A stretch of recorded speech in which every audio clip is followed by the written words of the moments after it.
technology, diversity, wine, the redwoods, and everything in between.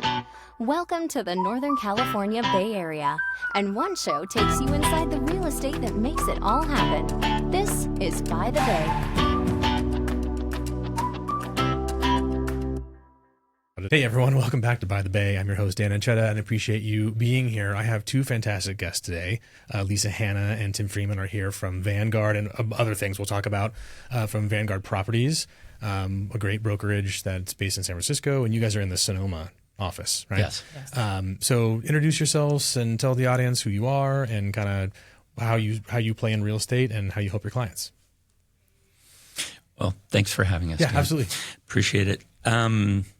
I don't even know where to start. So I'll start by saying I'm a Bay Area native. I was born in San Francisco, raised on the peninsula, moved to Sonoma back in '99, and actually was in investment banking, was a retired CPA with Deloitte, and decided that I want to change about 20 years ago, and just to show how intelligent I am, waited to go into real estate until I moved to Chicago, where I knew no one. Oh, no.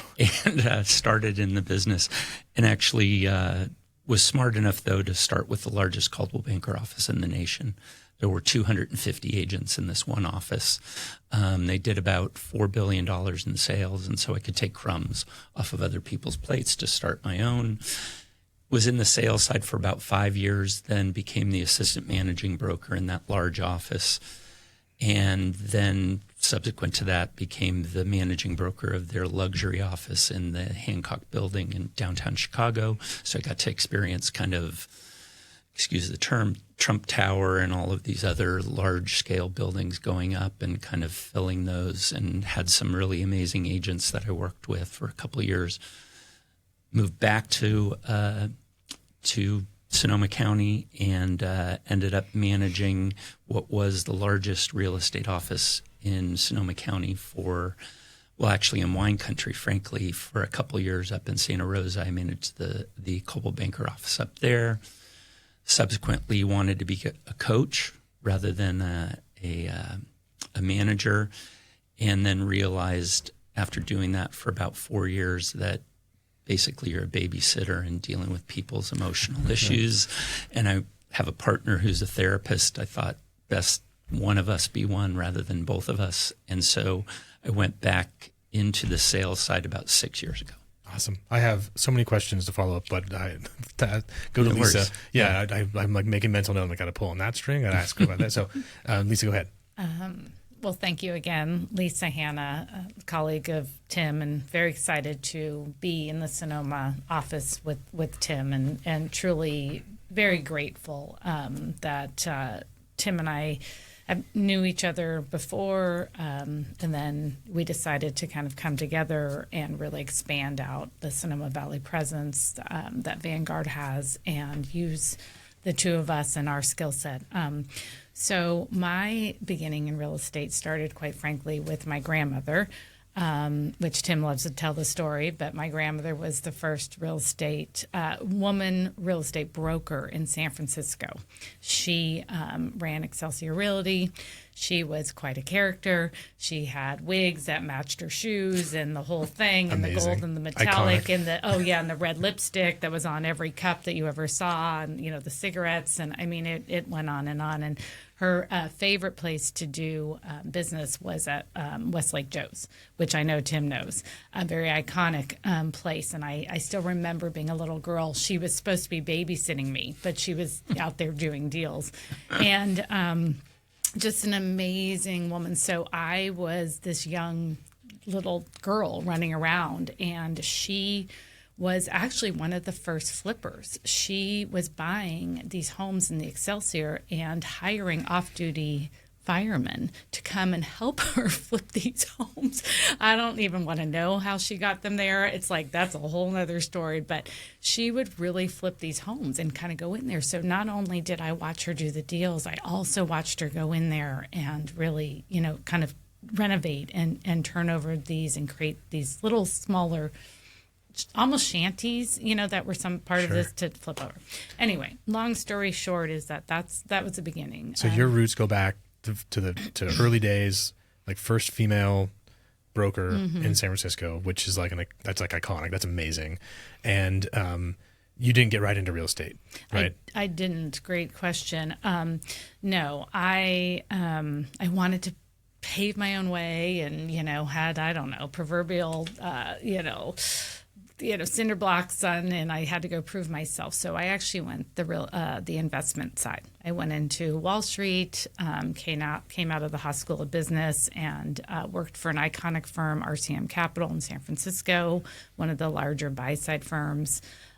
Left there with a couple of colleagues, and actually was a founder of one of the first marketplace research products of its day, covering technology stocks, and that took me into into New York, and kind of played with the big boys. Wow! So it was quite an adventure, Dan. Yeah, no, that's incredible. And, yeah, it's funny because a lot of times there are like lifer realtors who get in, they're 22 and they start to hang their license and do their thing, but it really really fascinating to. You're like, oh, I sell real estate, but it's like, hey, but your background is so much like working for Deloitte, being, working for one of the big accounting firms, and then working for an investment firm. Like you bringing that wealth of knowledge to your local clients, like how lucky they should feel to have like seasoned experts who have done incredible things with in their lives and careers, to have them, having you advocate for them. It's pretty incredible. Tim, I want to circle back to like what took you to Chicago. Why were you there? I'll say that Sonoma got a little stale for us. Okay. Socially. And so enjoyed it. I had, we bought a home that was on 2.5 acres that needed to be gutted, put in the pool, took 6 months off and built a chicken coop that was a replica of our barn. I mean, it was idyllic in many respects, but Dean's mother also had cancer, which he was from Chicago. That's where he was born and raised. And so it was kind of like, let's go be with the family for that process. And turned out to be a little bit of a love affair for me. I fell in love with Chicago. Yeah. It's a great town. It's funny. It's one of the towns I've never been to. And people, every time I talk to someone, they're like, it's one of the great cities. And, I just have to get it out. Like I understand that like, the culture, the sports culture, the food culture is just unique and interesting, and it's like you have to kind of go there to experience it. Everybody thinks of snow and cold, but that's what I think of. Yeah, yes. But that's a very small part of it. Yeah. The people there are just probably some of the nicest you'll ever meet in the world. So that was part of the draw as well. I'm not going to go down this rabbit hole, but I was back there for a job-related issue and went to lunch with my sister-in-law, and just the vibe of the people around me was just so generous and open that I was kind of like, I could see doing this. Yeah. It really, really worked. So, totally. That's awesome. Yeah. I also wanted to mention like the career trajectory of most people, not most, a lot of people in real estate. They're like, okay, I'm going to sell real estate.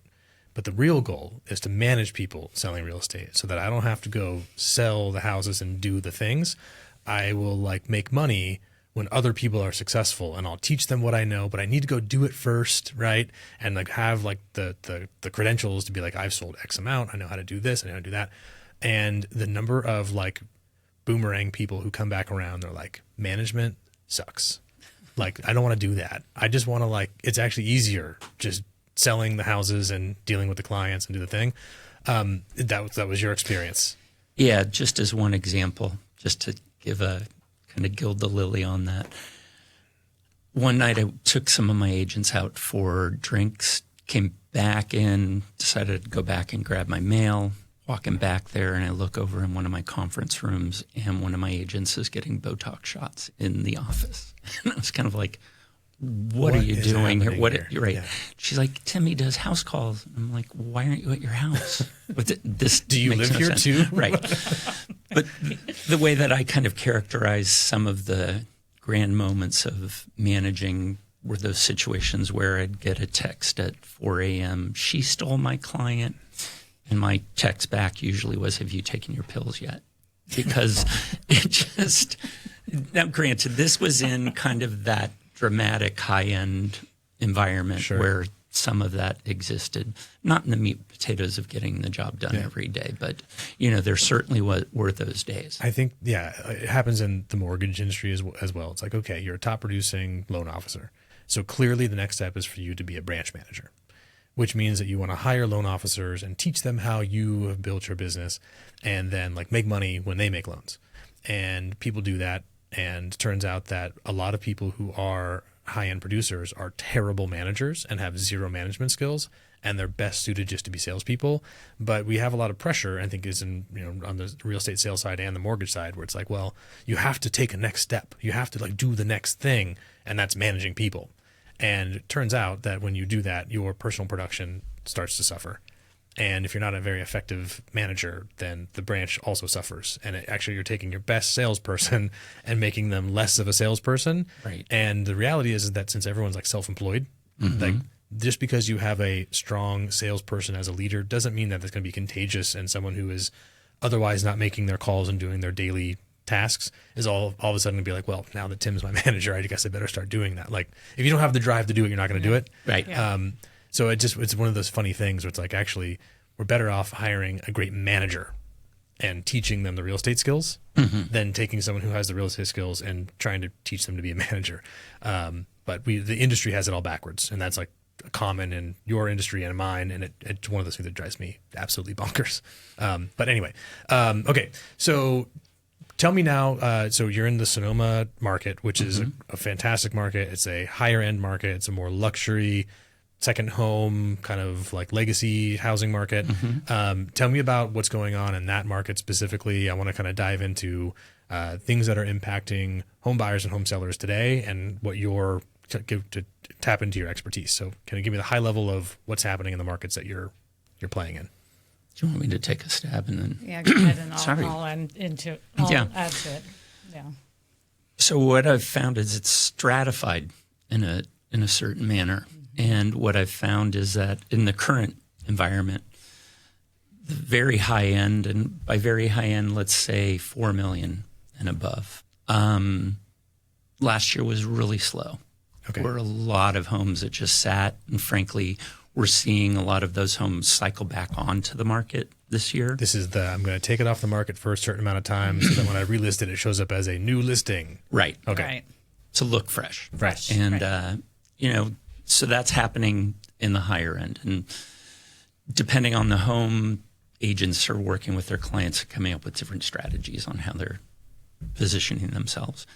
Down in kind of the 1.5 to maybe 4 million range, it has been, I don't want to say consistent. It's, again, property by property, you're going to have issues, but for the most part, somewhat active still. There are people who are buying in that range. And then below has remained consistent. And if you look at kind of the makeup of the inventory that's in our hands right now, most of it is newer, down below 1.5 million, and above is things that have been recurring from before. So why do you think that is? Where are those higher end buyers going? Are they buying elsewhere, or are they just not buying? Is it a liquidity thing? Tell me give me your opinion on why that end of the market is slower. It makes sense to me that in like Sonoma, a house listed for $800,000 that's in a decent shape and a decent neighborhood, they're going to get a lot of activity, right? That's going to go like next day. You can probably do that off market with your catalog of buyers that you have in your own portfolio and put a deal together. But it is a little surprising to me with the proximity to San Francisco, South Bay, and like the number of VC firms and IPOs that are happening and other things that are driving like the higher end market, that we're not seeing more activity there. Yep. People coming into a bunch of money and being like, hey, now I want to go diversify and buy real estate. And where better than Sonoma Valley? So tell me what you're thinking of where those buyers are. Again, stratified answer on some level. My perspective is that a lot of those higher end homes are, the sellers typically are people who have owned those properties for a long period of time. I think their perspective on pricing is such that things should have only gone in one direction. The truth is, with insurance and issues that are presented there, it creates a real challenge to bring together a buyer and a seller on that. And as an example, We had one sale that we did near the end of last year. It was about $14 million. The property started at 18. And the challenge on this particular property was that it ended up selling to somebody in the investment world who had a great book of business and was looking kind of longer term for his retirement. The insurance on that property ended up being $271,000 a year. Oh my God. And only covered $7 million Of replacement cost.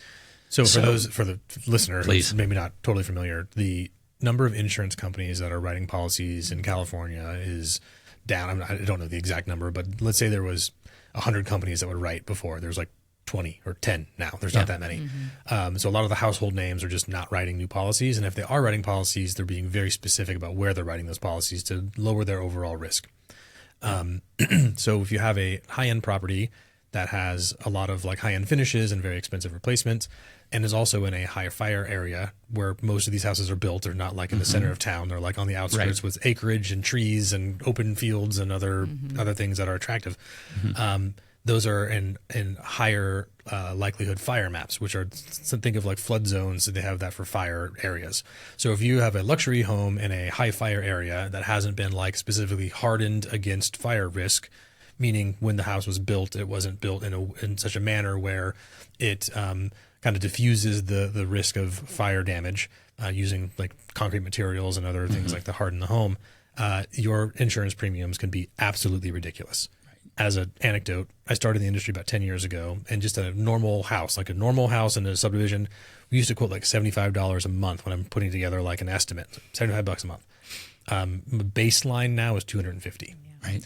And that changes the economics for first-time home buyers for sure, but also, as you're explaining, the higher end, because like $250,000 a year, right, in just insurance. You don't get any of that back. It's not like it's a whole life insurance policy or something like that. It's not a tax deduction for most people. It's just money that you're spending just in case it's there is a carrying cost that they have to factor in. And that's a lot of money. I mean, it's over $10,000 a month just to insure it. And that's not talking about maintenance and staff, because if you have an estate like that, like you've got groundskeepers, you have people who are taking care of the house when you're not there, because you probably have other houses. Right. That's like a huge expense monthly expense, in addition to the $14 million that you've spent on the home. It's bananas. So anyway. So that's where you have a challenge now, where people are incurring this additional carrying cost, and sellers don't necessarily pick that up, even though they're struggling with keeping insurance that they may have. Right. So it's just situations like that occur. We work through those issues. It's about working with our clients to understand that, hopefully in advance of them going out and looking. And in some instances, like the instance of this gentleman who bought the $13 million house, yes, it was an issue, but ultimately he decided, I want the home. Well, and that's maybe it's a why lifestyle. It didn't sell for $18 million. It sold for $13 million, because you're taking into account the carrying cost of insurance that the seller maybe doesn't have, because they have a different insurance, commitment from 20 years ago. And then you have other clients who I was working with, certain buyers looking kind of in the $3 million range. And it was early on, and when probably about 4 years ago, when insurance was just kind of spiking and starting to get really sticky, if you will. And they really loved the house. Let's think about putting together an offer. Well, let me get you an insurance quote. And I went back to them and got the insurance quote and thought to myself, oh, shiza, this is probably going to be a little difficult of a conversation. And I said, so insurance would be $25,000 a year. And the response from my client was, well, is that a lot? Now, perspective on that depends on who you ask. Exactly. The perspective on that was that he had also been looking in Florida. And insurance down there is high. Yeah. So, and again, he was looking in terms of his budget, long-term, blah, blah, blah. It didn't really affect him. But I just thought that was an interesting kind of counterpoint to our perspective on fire insurance. Well, it's kind of like people who don't have a 3% interest rate on their home are like, Right. just 6 high? I don't know. Is it? I don't know, Right. because they don't have the context, right? And Right. if, you had an insurance policy that was $60 that covered everything, and all of a sudden it's jacked up to 300, you're like, wow, this is way more expensive. But that's actually a good point. Like, if you don't know how, you don't have the context. That's Yeah. okay. So, and I'll step in about just where. So, I'm going to come from the hope standpoint. So, one of the things that Tim alluded to is that we live in this beautiful valley. And quite frankly, most of the people don't need to live here. They want to live here. It's a Right. lifestyle aspect of often they are looking for a second home. They're on the verge of retiring. They've owned it, whatever it is. So I believe we are at the beginning of a huge turnover, meaning that a lot of my clients and a lot of our clients that we focus on are clients who have owned their properties for a very long time. They're very iconic properties. They're legacy properties. They've been in the family 40, 50, 60 years. It is time. They are aging out of these bigger properties. Their children don't want the property or can't hold them. So we're in this point of right on the precipice of, I believe, a big turnover of some of these estates. And so, quite frankly, what I think we're waiting for is what I reference season money, meaning that everyone's talking about the AI bubble. That's great, but it takes a while for that money to actually, for these stock options to actually vet, so that they actually season. I mean, yes, they might be on paper worth a lot of money. That money is not liquid for a while. Right. So we have to wait for the seasoning of that money that will come up, and it will come up. And in that, I think then we will become very active in this valley. That makes a lot of sense, If that especially makes if there's a lot of consolidation happening, like in the AI world and tech in general. Like, you have a great component or a great piece of your business that's not really commercial, but then some other company, a big tech company, will come scoop you up and buy you for whatever billion. It's silly, this is the numbers they throw around, right? And then it's like, okay, then you have this exit. And you have all these, early employees that all of a sudden they're millionaires or more overnight. And then but like you said, that takes time. There has to be some event, an IPO or other things that happen that like take that hypothetical, the potential money and turn it into kinetic money, right? Where they're actually buying and they're actually doing things. And I think there's a ton of pent up money that's waiting to go, right? I agree. And it's just going to be one after another. And as soon as these IPOs hit and they perform and things, other exits happen, pretty exciting times for San Francisco because that's needing a big revitalization. And I'm not sure if you walked around the city lately, but I was down there a few weeks ago with my wife, and we're like, remember when that store was here? Like, we're walking through, and like, because she lived there for a couple years. Like, that was this store and that was this store. Now it's all empty, right? And they're all starting to come back, but like these are the things, these are the events that have to happen for like the big rush back to the city to happen, right? Yeah. Absolutely. And it's funny from a historical perspective, which we have. In 85 is when I came out of college and went to work downtown. And, the big news then was Schwab going public. And like suddenly that proliferated a lot of millionaires. Right. So that and they all bought houses, they all bought condos, they spent their money. And so that in context is happening now. It's just a matter of filtering that money out into the real estate market because people will always be aspirational, and having a retreat, having somewhere that is their ability to get away from Carl the fog, is important. Yeah. I just had a conversation yesterday with a young couple who's looking for something. They decided, we're under rent control in the Marina District in San Francisco, but now we want to have a home that we can come to, our parents can come to. Yeah. So no, totally. No, it makes total sense, especially where rents are there. Like, hey, you're paying $8,000 a month in rent and you have cash. Right. Like, you can turn that into a house payment real quick and easy up here in Sonoma County and get a lot more space and room and like live the different lifestyle, like you're saying earlier, like the chicken coop lifestyle. That people want that eventually. Yeah. So I want to also ask about like these legacy properties, because I think that's a really complex thing, and we haven't talked about it on the show before. So I want to kind of chat more about that. I have seen in Petaluma, where I am from, lots of like family I see this in like ranching world where like mom and dad inherited the ranch from grandma and grandpa, and now they've got 4 or 5 kids, and they're like, okay, what do we do now? And like maybe one of the kids wants to take over the family property, but the other 4 are like, I don't want to do that. Like I'm out.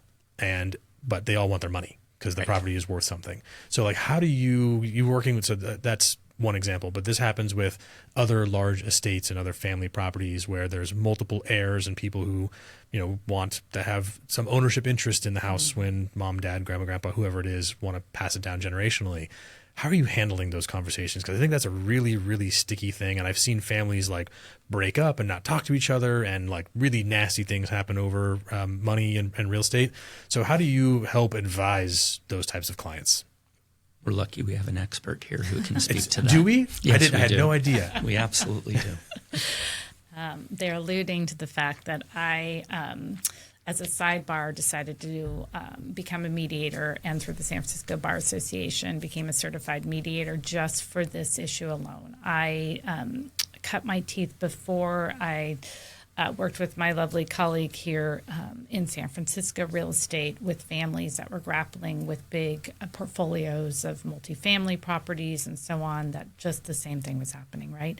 And moving up here, I realized these vineyards, these wineries, these big ranching estates had the same problem, where there were just multiple generations and issues and so on. Anyway, so the 3 questions that I come in when I get called into these situations, oftentimes it is maybe the second generation who has taken it over from their parents and have held it together. And they're now grappling with the fact that they have the 4 kids, and maybe 2 are living in the East Coast, but none of the kids have been really around, or maybe one only has. And what do they do? So three basic questions. I say, have you spoken to all of your children? And are they interested in the property? Do they even know that you're thinking about this? Are they capable of taking it over? Do they have the skill set, the desire, the need? And I ask, coming from a finance background, Tim and I have that, I think it's responsible to ask, there's a lot of carrying costs in these properties. Like we talked about the insurance, but there's a lot more when you add acreage, when you add vineyards, and I say, is there a 3-year financial bucket that sits out there that you can hold on to, that you can cover the carrying costs for 3 years if something happened? Right. The price of grapes plummets. Yes. And you can't sell your product. You can't. And what people don't realize is if something happened, and when somebody inherits a property like that, it takes a while to kind of recoup what's going on. There's the insurance. There is just figuring it out. How exactly we're in a downturn in the vines and wines, and they need money to be able to carry these properties. And if they can't answer yes to those 3, then we get down and dirty and say, okay, what are we going to talk about? Because now potentially we take succession off the plate responsibly and say, you know what, we're going to figure this out. We're going to probably now sit down with the experts and put a valuation around this, and maybe find another family or somebody who we can transition this legacy property. It makes a lot of sense that there has to be a lot of times an exit, right? Because I think about those types of businesses that they're not making a ton of money, right? They're not spitting off a ton of free cash flow. Right. So the question then is okay, so if you have a $12 million property, just for easy math, and 3 of 4 siblings want out, they each want $3 million. Right. So you're going to load up this property with $9 million of debt, and the debt service, there's just no possible way that's going to debt service with the cash flow generated from the property. Right. So then you have the one sibling who wants to keep the property, and he's like, we got to keep the family legacy, and then that starts the butting of heads, and well, I don't care about that. I want my $3 million. And it's, I think having a professional mediator to come in to be hey, the reality is this is not possible, right? Even though you really, really want to do it, unless your siblings are all willing to carry a note or do some other creative financing and not get their money, you kind of can't do it. And I see people like leverage up things and like make that attempt, and they wind up losing. They wind up that the sibling who winds up holding on to the property winds up selling the property in the long run and losing a bunch of money. And it's really sad because they didn't have those 3 questions asked ahead of time and like really intensely think about that as a financial like question. Right. Where spreadsheets become really important. Right. Well, Sorry. And having someone like, I don't know, a chalky. CPA might be really right. convenient. Well, to, and I think for me, one last comment is what I sadly see is if one starts to, I'll say, lawyer up or bring this in, then and they start in this litigation path, that's it. That's over. Like money is like just hemorrhaging out. Families are falling apart. So I believe that's something that I know both Tim and I really believe in, is to be able to step in and really help these families figure this out, stay together, and like you said, not just watch the money or the property go. Oh, if I was like a real estate attorney, man, that would be my target client. Yeah. You'll be in litigation for years. It's like, hey, every 7 minutes, whatever it is, like more money. Yeah. Shout out to all the real estate attorneys out there. I know they work really hard, but it's true. Like you start getting litigating, and then next thing you know, then you kind of have to sell the property because you spent all the profits on hiring attorneys. It's great when you need them, but I think you have to exhaust all of the conversations before. So I think like maybe the call to action here is like if you are in that position where you're having a large estate, like make sure that your estate plan is put together. Like have these conversations early while you have capacity and you can make changes, and work with a real estate attorney and or estate planning attorney, mediators and other real estate professionals to help create that plan so that when you do die, because we all will, that your family is not broken up over something as silly as money. Like there's a solution. If you have that much wealth, right? If you have that much assets that people, there's a solution. You can figure out a path forward. Agreed. Yeah. Challenges when, not to be downer, but when the matriarch or patriarch actually has some kind of dementia or something like that. Like I'm dealing with a situation right now where the family's trying to sell a property that would have been good if it had been dealt with much earlier, but luckily we're probably going to be selling it to the Sonoma Land Trust. Okay. And so that's a unique opportunity for the family, but it's also a lot of patience because when dealing with an organization like that, you have challenges. To tell us quickly, the Sonoma Land, because there's a few land trusts. There's like Maltz and Sonoma Land Trust and a few others. Sure. To educate us on what they do. They buy up properties, usually something that they've been looking for to include as a refuge, if you will, for wildlife. In this case, this is a great wildlife crossing piece of property. It's about 280 acres that sits kind of uniquely in the middle of some other properties that they've actually acquired and turned over to the Sonoma County Parks and Lands. So it either turns into a park or it just becomes like in perpetuity and open land, space. open space. Exactly. So it prevents it from being developed or being sold or being anything like that. So in some cases they can put an easement on it. In some cases they can actually sell it. In this case we're looking at an outright sale that would actually mean that this was part of the park's system. Yeah, that's cool. How do the economics work out for the family? Is it dollar for dollar, or they take a discount because they're we're right in the midst of that right now. In general, though, not specifically this one. In general, there's usually a component in there where they're giving back a little bit and understanding that because it's usually more the heart than the head that goes into those kind of conversations. Yeah. And the organization obviously leans into that conversation pretty strongly. Yeah, I think there's Maltz, the Marin Agricultural Land Trust. Right. They have a program where they like buy the land, but then like give you farming rights. So if that one sibling who wants to stay there, there's like a cashing out mechanism to pay out the people who don't want to participate anymore on the property. And then if like the one sibling who wants to stay on the property and continue to ranch it or whatever, they'll give them like a lease essentially to be able to still work the land but not own it. So it's interesting. There's like lots of different, again, really important that you talk to professionals early because there's a ton of different resources and things out there that you don't even know about. Consideration. Yeah, totally. Yeah. And Dan, can I just say one thing that I really try to promote with these families is have annual meetings. have annual meetings, sit down, have the hard conversations, the sooner the better about everything. Set a family mission, what you want, so that each year you check back in and say, are we still on the same track? Has anything changed? Has any health issues changed? Has any financial issues changed? Has, my brother who was, we always do was the bad egg. Yeah, he's like flipped off the chart. I mean, these are like, it's a very simple thing. And if you set a time, I always say pick a time. Set an annual meeting, bring in a mediator, a third party to record, and then check in every year. So be preemptive if you can. Do you have a framework for that you share with your clients? Yes, there's a whole intake form about what is the family mission, where does everybody stand, what does legacy mean. I focus on generational issues. Baby boomers have a very different idea of legacy than oftentimes their millennial children or Gen Z grandchildren. And so trying to take that generational bias out and try to find an equal voice of what legacy means to them.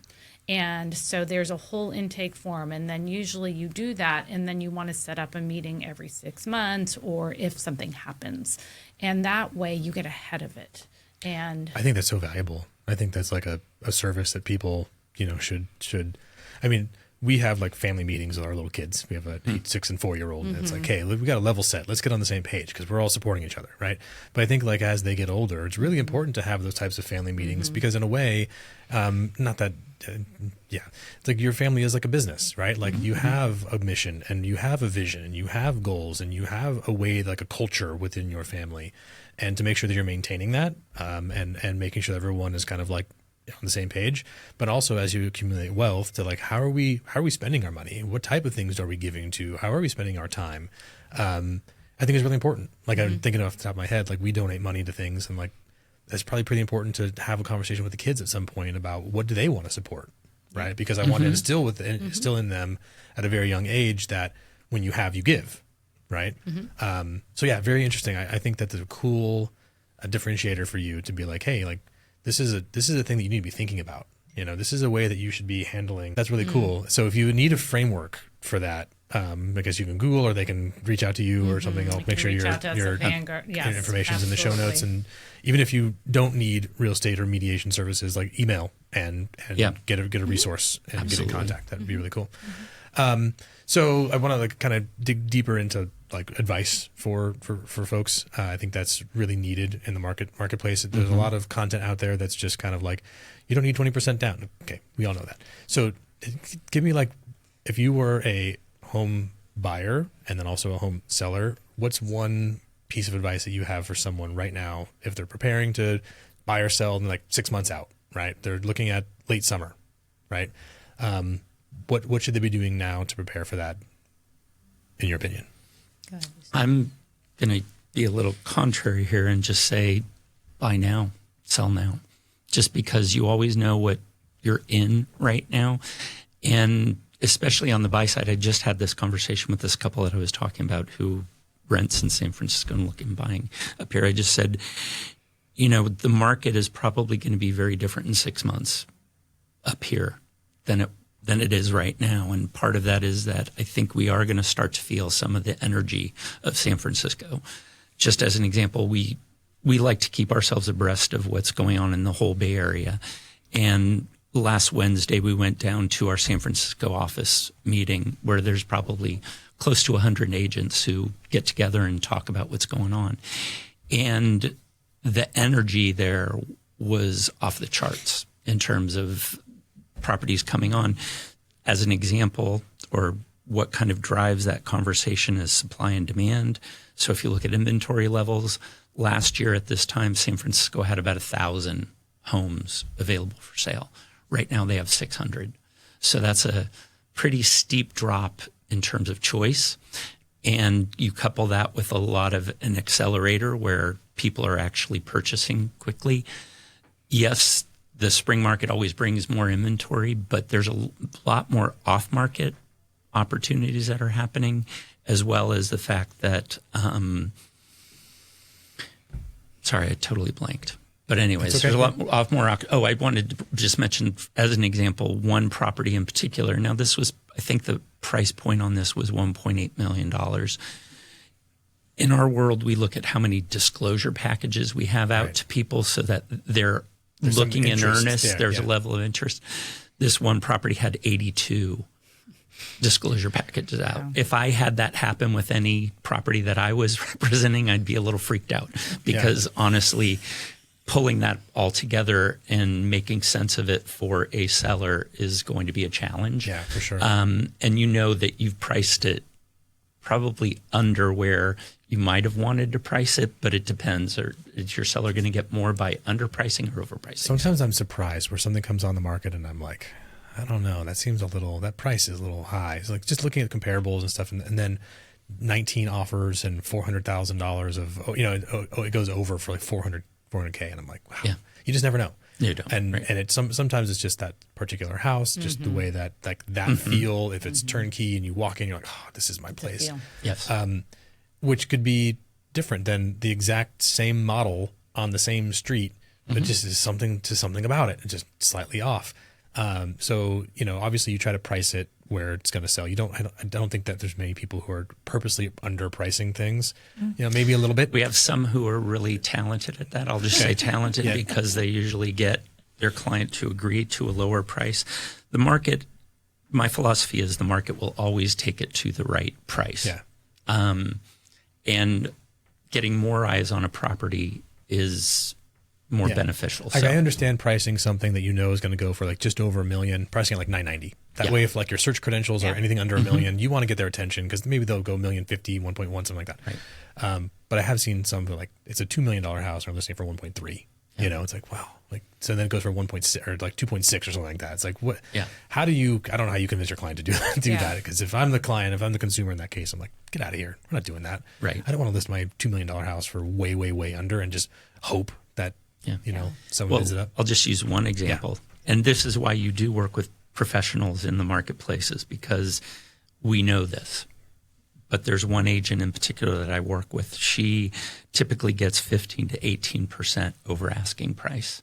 Now, that means that some went higher than 18% and some went less than, but that's her strategy and it works for her. But ultimately, going into that conversation with my clients who may be on the buy side is about that history. Yeah. So, and it's hard when you're on the buyer side there because you're like, I don't really know. Like, what's it worth to you? And I kind of always ask, like, hey, if you're offering $950, if someone got it for $975, and that payment difference is $40, would you be upset? Yes. Then offer $975.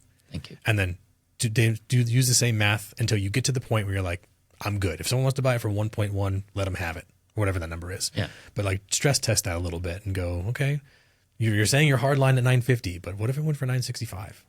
Would you be upset? Yes. Right. Great. Then offer that and find that sweet spot. Anyway. Thank you. Yeah, totally. Yeah. So buy now. The advice is don't wait and buy now because we don't know what the world's going to look like 6 months from now or rates or economic conditions or prices. We could have a bunch of IPOs happen and then there's all of a sudden that $2 million house is worth $3 million or someone's willing to buy it for $3 million. So don't wait. Yeah. Got it.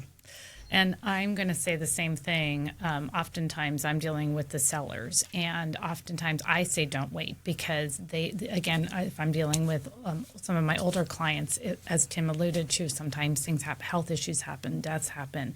I see a lot of my clients that sit on the sidelines because they don't know the next move. They don't trust where to go and they're sitting on these big properties that they're quite frankly aging out of. It's just getting harder and harder to maintain these properties. So it's concerning because if you don't stay on top of your properties, you are devaluing that property kind of day by day. That's something I really talk about, and people don't think about that. If you're not able to maintain it from even a financial standpoint, right? All of a sudden it's just costing too much. So kind of getting in there. I also am going to say to both buyers and sellers, pick the right agent and partner with them. Pick the right professional and partner with them. This is a partnership. This is a big deal. This is a business deal. Listen to your advisor. Get in there, though. Oftentimes, Tim and I both see it oftentimes. The buyer and the sellers are almost like they're kind of against themselves even. They do things to gate even potentially the sale of their property and so on. So interview your agents, have a gut with them. This is somebody you should like. This is somebody that you trust, that you can get in there, and that they are going to be in this with you, partnership, arm in arm, lock in arms, and we're going to do it. I mean, that's how Tim and I look at our clients. Like, we're just going to do this. We're going to do this to the end. We're in this with you. And if you really don't like us in the end, then you can just tell us goodbye. Yeah. Well, I could tell you from the lender's perspective, sometimes I have a pre-approved buyer and they come to me through an agent, like, great. And then next thing I know, I'm getting a call from another agent and they're like, hey, I'm writing an offer for so-and-so. And I'm like, okay, tell me more about that. And I'll call the client. I'm like, well, I ran into them at the open house and they said if they wrote the offer with them, that they are more likely to, get the offer accepted because they know the listing agent. And I'm like, listen, everyone knows Tim. Like, you know what I mean? Like, right. You're getting played here. Yeah. And it's like, do you know this person? Have you checked? Or they just happen to be the warm body that was there that day? Is that really who you want to trust with this huge financial decision and life decision? Mm-hmm. And like, or this agent you've been working with for 9 months that understands you, that understands your family and your needs and is thinking about you all the time? Which one do you think is really going to advocate for you? And it's shocking to me the number of transactions that wind up getting flipped at the last second by that person holding the open house. And I'm like, guys, it just, I don't know, like it's definitely a pet peeve of mine because it's like, where's the strategy? This person doesn't even know you. Yeah. So like stick with your, like you said, partner up, interview, and then make a commitment, right? Like lock arms and then go make it happen. That said, if you interview them and then they become a dud and they're not working hard for you, then fire them. Yeah, exactly. And then fire them. Right. And just have the hard conversation to go, I had an expectation. You're not meeting the expectation. I'm working with someone else now. Done. Absolutely. Don't string them along. Don't just ghost them. Just like have the adult conversation. And by the way, with buyer brokerage agreements now, know that it's a good agent, I believe, will always feel that, listen, I want to work with you. You want to work with me. That's great. We have to sign this now legally. But if at any time you want to walk away from me, feel free. Let's cancel it. Cancel it, exactly. And I always tell people, you don't like me, I don't like you. And that's fine. I don't have any issue with that. I'm not for everybody. Right, exactly. Yeah, that's cool. And I don't want to. Yeah. But the other thing to know is if that person gives you pushback, that's sending a signal. And also, you do have the right to go to their broker and talk to them about it as well. Because I find that an awful lot of times this bad behavior by certain agents, and I'm sure, is occurring in darkness. Right. Where the manager may not know that this is going on. I mean, I had my brother was telling me about a situation recently where he went into an open house and the agent was kind of like, well, I can take you over here. And he's like, well, you just said, my brother Tim, and, I'd work with him. And I just found it funny. Yeah. But it's amazing how many people in this business, that 90-10 rule of 90% of the agents don't do 90% of the business, 10% of them do. Right. Well, the issue is that 90% is very hungry and they will do what they have to try and get some business. Right. So not to speak poorly. No, and I understand, especially like if you're new to the industry, you're coming up and you're like, I'll work with anybody. But like, hey, there's a right and wrong way to do that. Thank you. And like, there's plenty of clients out there. Right? Well, and one of the things that I tell my clients, sorry, just not to beat a dead horse, but I tell every client that I work with that the most important relationship that I have in any of my business is with other agents. Right. It is the most important because that is the way that we all execute and get things done for you. And treating other agents with respect, treating them with dignity is an important part because, again, you have a lot of wild cards out there, which is the public, and not the public's wrong thing, but you never know what somebody's trying to do. And so I think that that's an important integral part of what we do. 100%. And the amount of times I've been involved in deals where, it's neck and neck. We're competing. We're right along another offer. But it turns out the other agent on the other end was not very kind to the listing agent last time. And guess who gets their offer accepted? Right. The one who is like nice and kind consistently. It doesn't cost you anything to be kind. No. Right? No. Like even if someone's being a jerk, you can still be kind. Right. And it comes around, and people kind of find out who the jerks are. Yeah. So anyway, I love the advice, and I think it's really, timely. Like, hey, we don't know what the market's going to look like. We're here. It's March 3rd as we're recording this, and things are kicking off in the Middle East, and things are happening, and that conflict seems to be expanding. We didn't know that was going to happen a month ago, and that's changing things in our world already, right? So we're seeing oil prices go up, and mortgage rates are up after being in 3-year lows as of like last Thursday, Friday. I haven't looked for a couple of hours, but we're back above 6%. That happened really quickly. So, the market is dynamic. It moves quickly. So if you want to be in Sonoma County, Sonoma Valley, like, don't wait, because we don't know what the economics look like 6 months or 3 months from now. If you find the house that you love, have a plan to execute. I love it. So I'll make sure that everyone can get a hold of you, and contact information is in the show notes, and Great. Social media stuff and email addresses, and everyone has like public cell phone numbers now. So make sure that all that information is there. Anything that you want to tell the audience before we wrap up? No, I mean, I guess just in light of what we do, I think, and I'm representing Tim, but we love what we do. I mean, it's really satisfying to see people find the homes they want. And I think in these uncertain times and everything, it's more important than ever to really go and figure out what you want to do. We live in this beautiful valley. It's a wonderful valley to come and raise your family in, retire in, or whatever. So don't wait. If you really are looking for something, and vice versa, if you're feeling like your property is becoming onerous or too much of a burden, there's always something else. There's a smaller alternative that you can have a better lifestyle in. So again, I think our story is just go out there, find an agent, a realtor a broker that you can trust, to even start having the conversation about whether you want to get in or get out. Yeah, never too early to start the conversations. To start talking planning for the future, and doing some exploring is great, and it doesn't cost you anything. No, right? Just schedule an appointment. Having a plan is so important, right? And just if I may add a little, so working with a realtor who actually has community in mind is so important. So when I was doing a coaching business, I thought, I have to have a book, the whole 9 yards. And I started to write one, got about 80 pages in, and it was called One Another, because I think that agents influence their communities and also are an entree to the people in a community.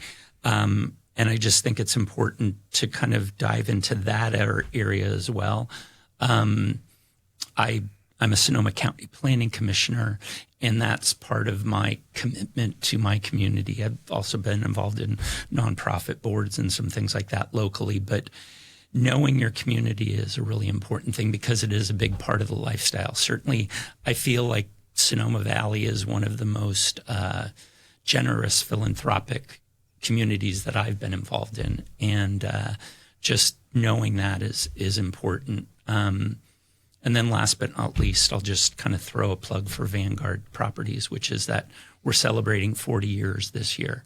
And that is, we are probably the biggest independent brokerage in the Bay Area at this point. And there is a great deal of benefit to being independent, which is, I feel like our marketing is above a lot of other opportunities that Vanguard's exist out there. a great brokerage. And we work with a bunch of agents at Vanguard. We're really grateful for their style, and they attract a certain type of agent that is all the things that you're describing. Community minded, thoughtful. Really the top tier. So they do a really good job with their coaching and mentoring and the overall process. So shout out Vanguard. Thank you. Well, thank you so much for being here. And like I said, I'll make sure that people know how to get a hold of you. And if you're thinking of buying or selling anything in Sonoma Valley, this is a great team to work with and reach out and have conversations. And, they're here to help. And thank you for being on By the Bay. And it was great to connect. Thanks for having us. Appreciate you. I appreciate it. Thanks, yeah, Dan. ditto.